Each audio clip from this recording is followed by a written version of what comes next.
I'm so glad you could join us today. Today we're going to continue on with what we started in the last episode. I got to spend some time to introduce our newest grandbaby to you and just talk a little bit about what the family growing, what that means to us. And then also today what you're going to get to see is that conversation continue. And we're going to talk about the role of the local church in the life of the family. So we know you'll enjoy today's episode. How about we turn her around and let's get a real close-up of her. She's real happy right now.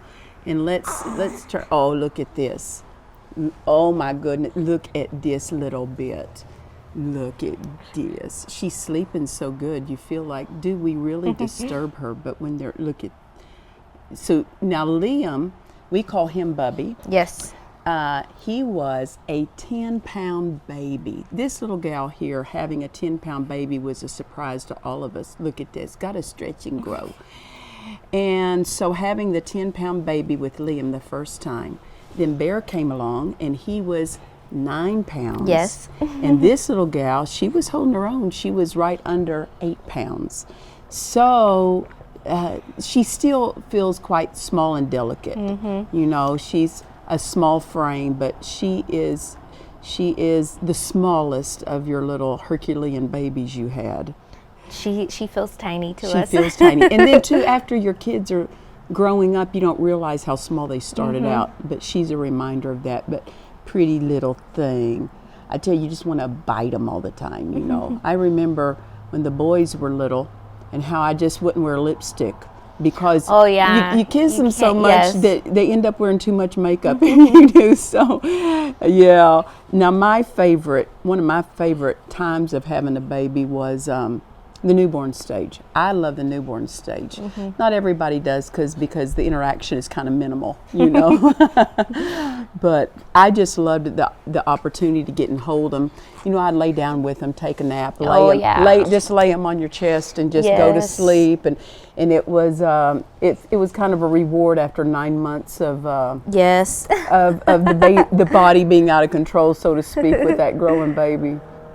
Now, one of the things that, you know, in pastoring, of course, you deal with families with children, and you want them to succeed at raising their children. Yeah. I was so blessed in the sense that I came from a wonderful home, a well-balanced home, but not everybody gets that. So when you grew up in a wonderful home, balanced home. I was raised being part of our local church. You were raised being part of your local church. And sometimes when you're raised with the right things in place, you don't always realize where other families that have issues that don't have these things in place. No. You step back and you say, what can I say that helped our family to succeed? Yeah. And when you're raised in a family that is succeeding, you don't always know where other people aren't succeeding, if I could put it that way. But as a pastor and as just a believer, I would say the primary thing, I did 2 things particularly, and really a third thing, but in parenting, the first thing that is an irreplaceable feature that must be in every family is you have to keep your family in the local church. Oh, yes. You were raised, your mom, of course, was a secretary to the pastor of the local church you were raised in. My mother took us, we went to all the services, you know. We served in our local church. From the time I was in 8th grade, I played the organ at our church, and I played the organ starting in 8th grade all the way through when I left to go to college. We served in the local church. You know, we'd go clean. We went on Saturdays and mowed the churchyard. You know, we served and you did whatever you needed. Did whatever. Because your local church, you took a personal interest in. It was your local church. Well, you were raised the same way because your mother was a staff member. Yeah. I wasn't a paid staff member. All of mine was, you know. And beyond my mom even being a staff member, it was our way of life. There wasn't. My sister and I never thought that there was another options, another way to live.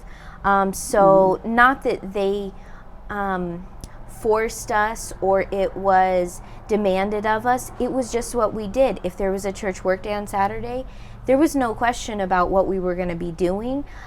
We weren't given an option, but it was also enjoyable as well. It was something we look forward to. And you know, as a parent, when they're raising children, there are some things you don't give children options on. No, you don't give them You don't options. give them an option, do you want to go to school? No. Because the kid's going to say, no, no thank you today. No. And so with the local church, I wasn't given an option either, because there are some things you don't ask kids their opinions on, because they have to be trained in the right way to go.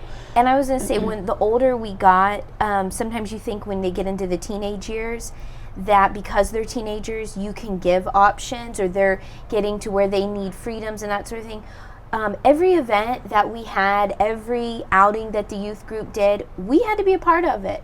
And it wasn't a time of, oh, well, we could go, we have this sport thing going, or we have this school function going, or this extracurricular activity. They were never above what was going on in the local church. If we could fit them around it, that's fine. Yeah. But the local church, in every event, when Stephen met me, I mean, I was 19, and I was serving in 4 different departments. And In your church, yeah? That's just ministry of helps. That's not on top of the extra events we would plan with the youth group and taking them to do stuff. Right. So he found me just serving and doing what my parents did. Well, my family was raised like your family, in the sense that the local church was the highlight of what we got to do during the week. And so many parents and so many other families, they treat school events as the highlight, or sports events as the highlights, or things connected to work as the highlight.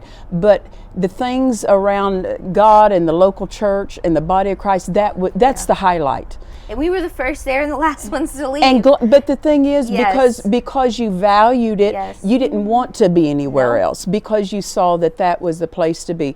We had, growing up, we participate in other things, with school. Education is important, but it was never more important than spiritual education. And so, we were part of the choir, part of the band, part of, sports teams and stuff. But you made an important point, is that a lot of people will have all their curricular activities on their calendar, then they'll fit church in between that. With the way I was raised, your church was your calendar, and then you fit the other things in between church. You didn't fit church in between other things. And that's why a lot of people say, well, I'm too tired for church. That's because you're putting other things first. Yeah. And, people will say, well, we've got to have family time. But we were raised, your family time is around the local church and around the body of Christ.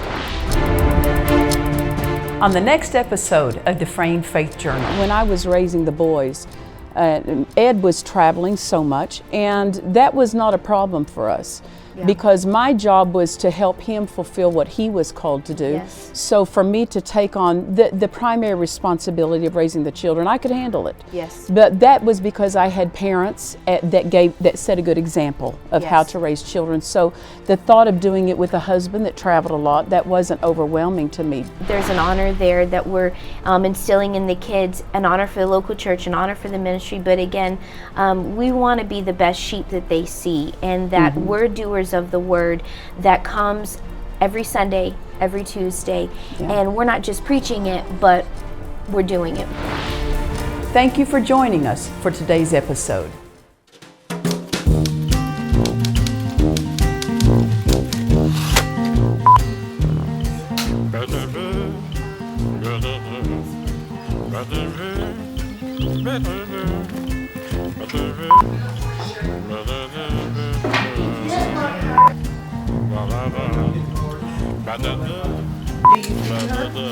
Yes, I do.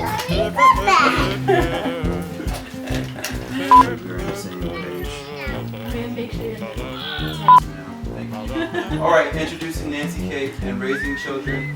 Take 1 in 3, 2.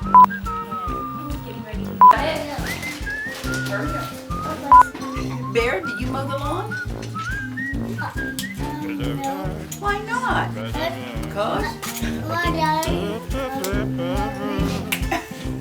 Oh, Darth Vader. Oh, yeah. You sleep nice. Birdie, big boy.